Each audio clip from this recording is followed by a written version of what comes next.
people that have Alzheimer's. This story is about somebody that didn't have Alzheimer's.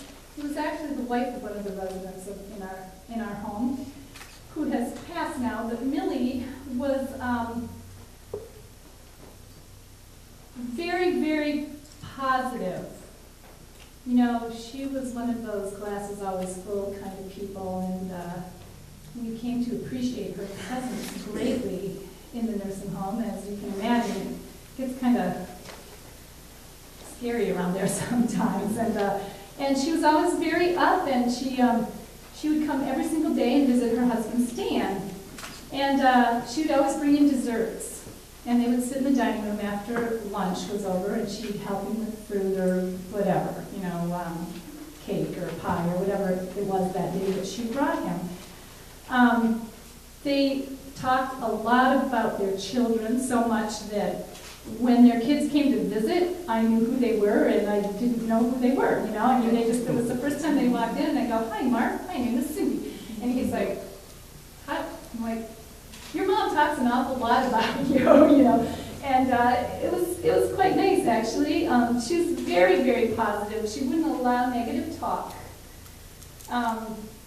And you could tell when she was around Stan and they would talk, you could just tell that they had been very much in love their whole lives. He was the only man she ever knew.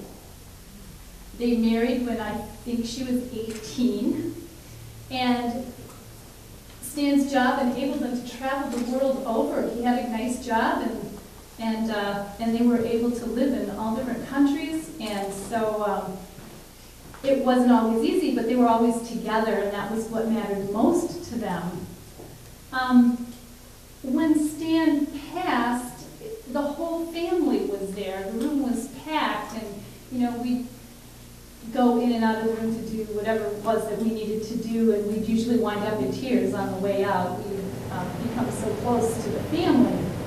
They were just one of those families that got to know everybody.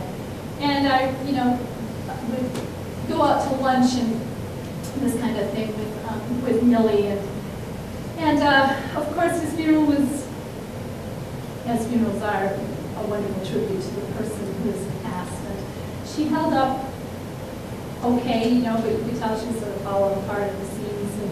And several of us were there for the day that on his funeral day. But the point of this is that Millie continued to stay in touch with us, and that I continued to have lunch with her today.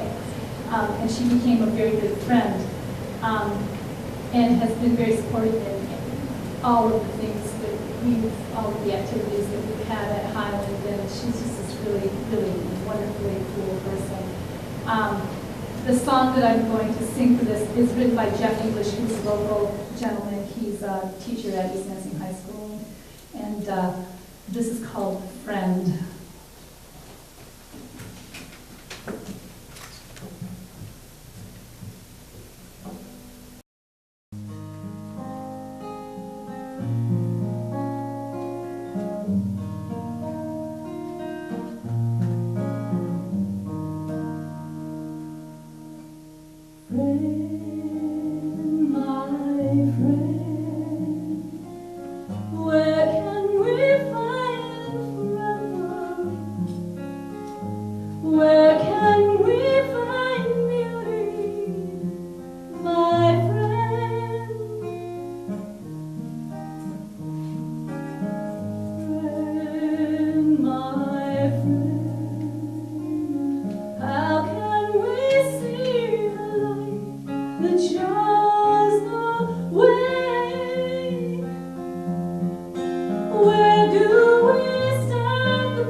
you.